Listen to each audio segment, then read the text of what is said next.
अनुशासन विद्यार्थी जीवन में बहुत महत्वपूर्ण होता है। अनुशासन के साथ साथ यदि हम धैर्य बनाए रखें तो शायद हम पथभ्रष्ट नहीं होंगे, लेकिन ऐसा बहुत कम स्टूडेंट करते हैं। वैसे सर, एक श्लोक बहुत ही प्रचलित है विद्यार्थियों के लिए कि काक चेष्टा बको ध्यानम स्वान निद्रा तथैव च अल्पहारी गृह त्यागी विद्यार्थिना पच्च लक्षणम।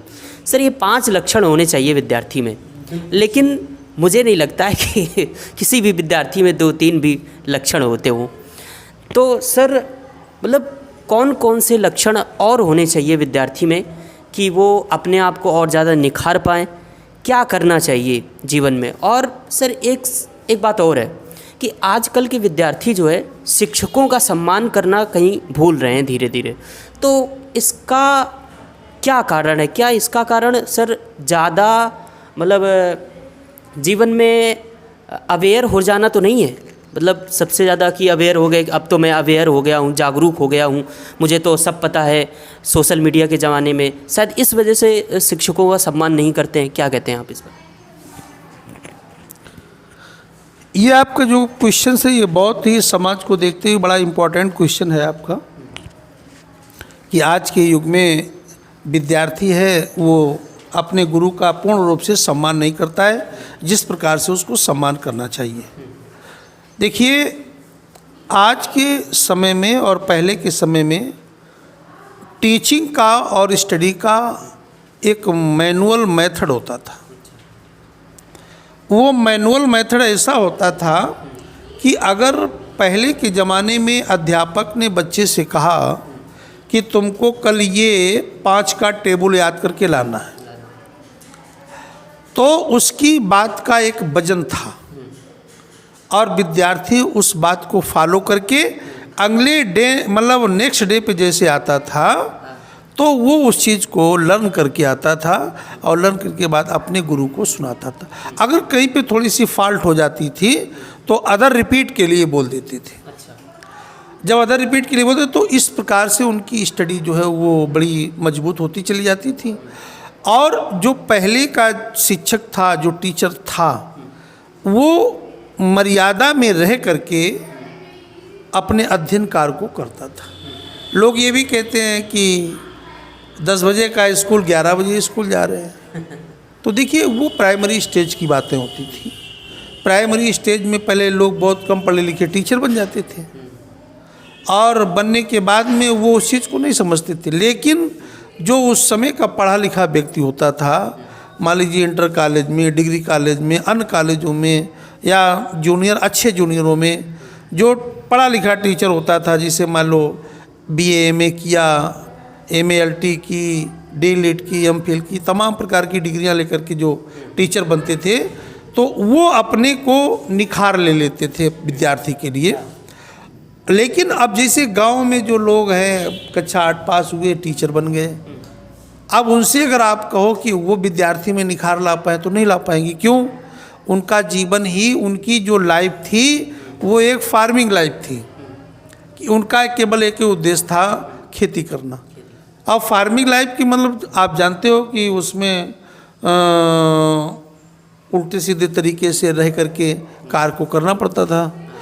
लेकिन जो पूरी पोशाक है, अगर मान लीजिए टीचर वेल मेंटेन है और पूरी यूनिफॉर्म में स्टडी करवा रहा है, टीचिंग कर रहा है, तो उसका एक इम्प्रेशन विद्यार्थी पर पड़ता है कि जब सर हमारे नीट एंड क्लीन हैं तो अब मैं क्यों ना हूँ। अगर हम थोड़ा डाउन है तो हमें वहाँ पे बेइज्जती महसूस। अदरवाइज दूसरे बच्चे मान लीजिए नीट एंड क्लीन बन के आ रहे हैं, तो उसका एक फोकस होता था कि एटमॉस्फेयर हमारे आसपास का कैसा है, जो इफेक्शन ऑफ एटमॉस्फेयर है, जो इफेक्टिव पॉइंट ऑफ एटमॉस्फेयर है, उसका एक प्रभाव उसकी लाइफ पे पड़ता था, स्टूडेंट लाइफ पर। और जब लाइफ पर प्रभाव पड़ता है तो वो अपने आप में चेंजमेंट कर लेता था। अच्छा, अब जैसे मान लो आधुनिक समय को देखकर, जिससे आपने बताया कि ये विद्यार्थी में 5 लक्षण होने चाहिए, काक चेष्टा बको ध्यानम स्वान निद्रा मतलब अल्पहार तथैव च, है ना। देखिए, ये संस्कृत का श्लोक बिल्कुल सटीक है। अब हम आपको एक चीज़ बता दें, एक बार की बात यह है कि समुद्र ने भगवान राम को पार जाने के लिए रास्ता नहीं दी थी। उस समय भगवान राम समुद्र के गुरु थे और समुद्र उस समय शिष्य था। तो जब समुद्र शिष्य था, राम गुरु थे और परब्रह्म थे, इससे बड़ा संसार में तो कोई है ही नहीं।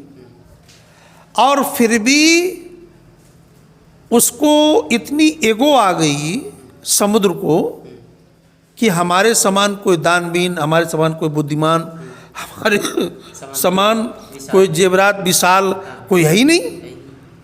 तो वो अपनी फुल पावर में आ जाता है। जैसे तुमने देखा होगा, हम लोग जब क्लास में पढ़ाते हैं तो कोई कोई लड़का अपना फुल पावर में आता है कि हम बहुत इंटेलिजेंट हैं, हम बहुत ये हैं, हम बहुत दादा हैं, बहुत आप तमाम प्रकार की होती, ईगो आ जाती ना। हाँ, लेकिन वो उस चीज़ को नहीं समझते।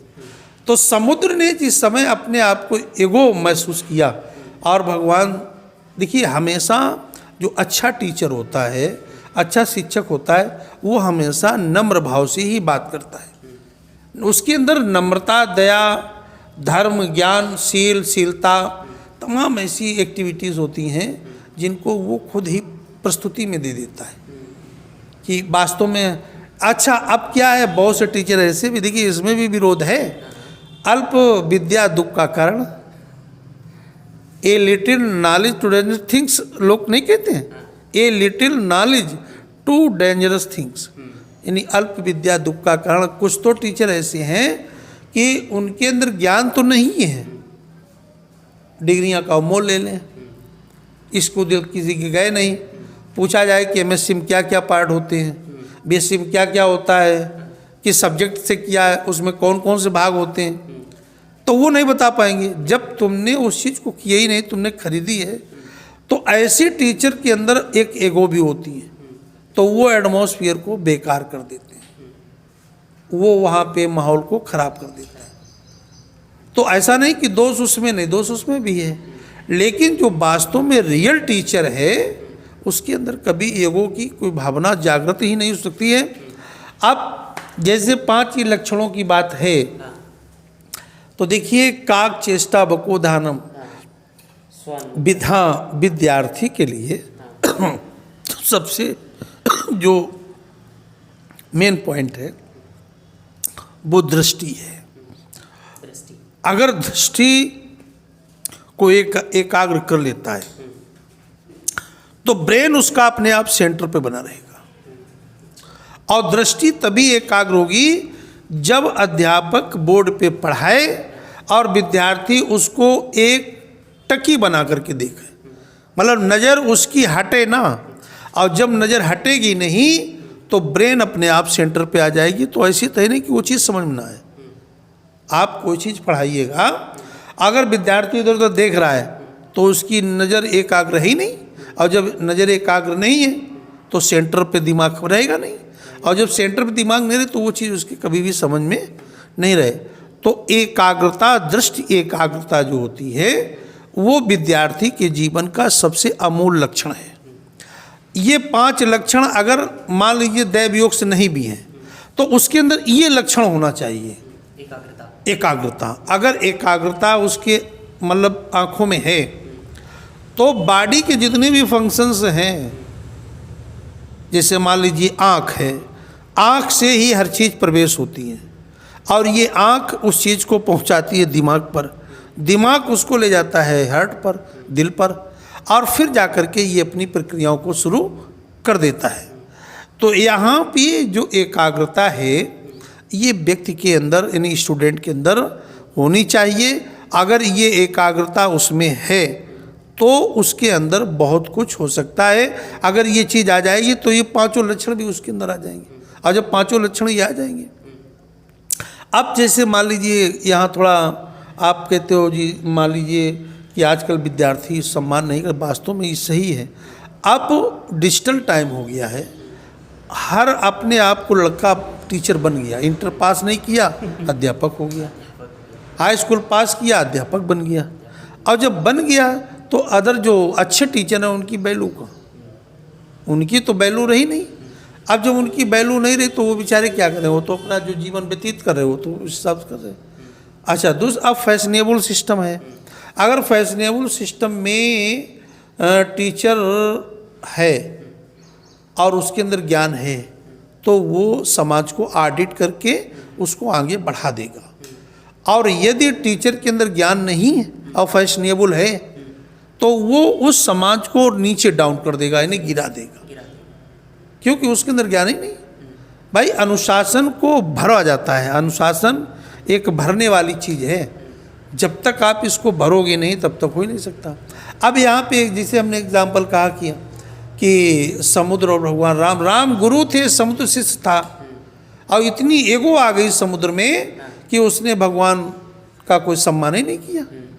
तो वहाँ पे तुलसीदास जी ने भी लिख दिया है कि बिनय न मानत जलद जड़ गए 3 दिन बीत, अब बोले राम सकोप तब भय विन होए न प्रीत।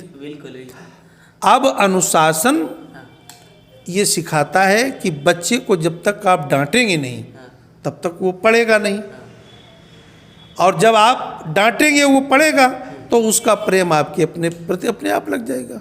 और जब उसका प्रेम आपके प्रति, देखिए कोई भी चीज़ है बिना कसौटी से वो प्राप्त नहीं होती। सोना को आप तपाइए निखार आएगा, विद्यार्थी को जितना आप कसेंगे उतनी मज़ा आएगी उसमें, और जितना आप ढीला कर देंगे उतना ही वो आपके सर पे चढ़ेगा। और जब सर पे चढ़ेगा तो पढ़ेगा नहीं, अपना नहीं पढ़ेगा, दूसरे को भी नहीं पढ़ने, पूरी क्लास का भी माहौल ख़राब कर देगा। और जब क्लास का माहौल ख़राब हो जाएगा तो उसका लांछन किस पर आएगा? अध्यापक पर। और जब अध्यापक पर लांछन आएगा तो फिर वहीं से समाज का बिगड़ना शुरू हो जाता है। ये तमाम ऐसी स्थितियां होती हैं जो विद्यार्थी जीवन में। विद्यार्थी को आकार देने के लिए शिक्षकों में भी डिसिप्लिन होना बहुत ज़रूरी है, अनुशासन होना बहुत ज़रूरी है। क्योंकि किसी ने बहुत सुंदर पंक्तियाँ बात कही है कि विद्यार्थी और कुछ नहीं है, विद्यार्थी एक शिक्षक की प्रतिमा है। सर आपने यहाँ पर एक दोहे की बात की, श्री राम जी की बात की यहाँ पर, तो मुझे भी एक घटना याद आ रही है सर। जब मैं पढ़ रहा था प्राथमिक विद्यालय में, उससे उच्च विद्यालय में जब मैं पढ़ रहा था तो वहाँ पे एक गुरुजी थे, उन्होंने बोला कि अगर आप सुबह सुबह उठ करके, रामायण की एक चौपाई है सर कि गुरुकुल पढ़न गए रघुराई अल्पकाल विद्या सबाई, ऐसा कुछ करके एक है चौपाई। इसको अगर आप सुबह शाम दोहराते हैं तो आपको विद्या अच्छी आती है, आप अनुशासित बनते हैं जीवन में। तो सर ये कहाँ तक सच है? देखिए ये तुलसीदास जी ने लिखा है कि गुरु ग्रह, अच्छा गुरु के ग्रह, गुरु ग्रह गए पढ़न रघुराई और अल्पकाल विद्या सब पाई। देखिए अगर गुरु अच्छा है और बालक बोल नहीं पाता है तो गुरु की विद्या में इतनी शक्ति है कि बालक को बोलना सिखा देगा। भगवान राम बहुत ही अल्प बुद्धि, अल्प उम्र के होने के कारण जब उनको विद्या अध्ययन के लिए भेजा गया गुरु के पास में, तो गुरु ने जब देखा इन बालकों को, क्योंकि ये तो ब्रह्म थे, तो गुरु ने अपनी योग दृष्टि से देख लिया कि ये ब्रह्म हैं, इनको पढ़ाने की कोई आवश्यकता नहीं है, लेकिन फिर भी जो हमारा दायित्व है, जो हमारी रिस्पॉन्सिबिलिटी है, उसको तो पूरा करेंगे। तो गुरु जी ने जब शिक्षण कार्य भगवान के प्रति जागृत किया, शुरू किया, तो भगवान को तो सब कुछ आते हो तो सब जानते ही है ना। तो वो इसलिए चौपाई रामचरितमानस में तुलसीदास जी ने कही कि जो आने वाला समय है, जो आने वाला कलयुग है, कलयुग में इस चौपाई का एक विशेष प्रभाव पड़ेगा। प्रभाव ये पड़ेगा कि जो विद्यार्थी या जो गार्जियंस, जो गुरु इन चौपाइयों के माध्यम से बच्चों को शिक्षा अध्ययन कराते हैं, उन पे जो अल्प बुद्धि होगी उस बुद्धि का विकास होगा। जब बुद्धि का विकास होगा तो वो अच्छा और खराब सब जानने लगेंगे कि हमको जीवन में क्या करना है, क्या नहीं करना है, यानी क्या चीज़ अच्छी है, क्या चीज़ खराब है ना। तो गुरु ग्राहा गए पढ़न रघुराई, और अल्पकाल विद्या सब पाई।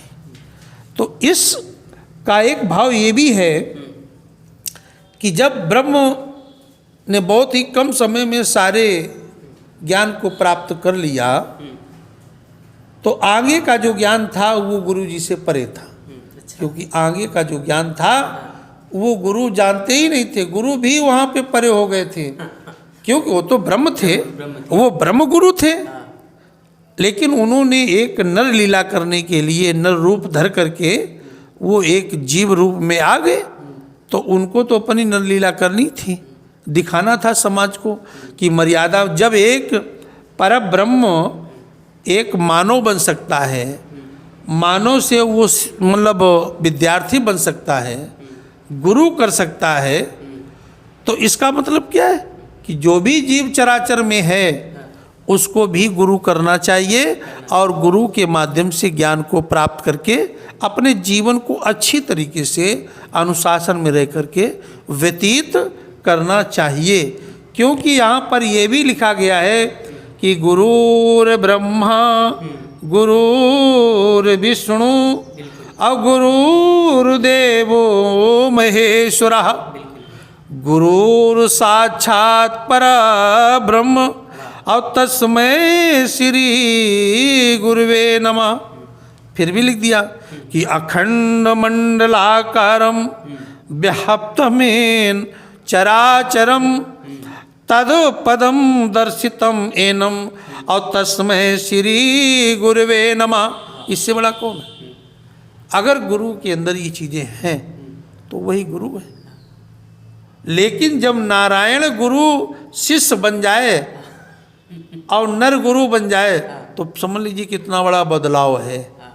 मतलब सारी मर्यादाओं को समाज में बिखेरने के लिए भगवान ने नरलीला की, और नरलीला करने के बाद में उन्होंने सारी चीज़ों को व्याख्यान में दे दिया।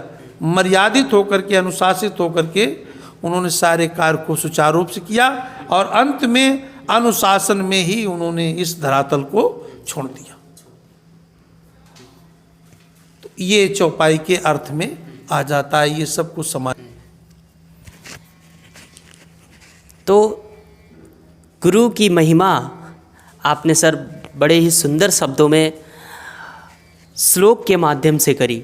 वास्तव में गुरु का एक महत्वपूर्ण रोल होता है विद्यार्थी के जीवन में, और वो तभी होता है। सर मैंने एक चीज़ को नोटिस करा है कि जो विद्यार्थी गुरु के प्रति समर्पित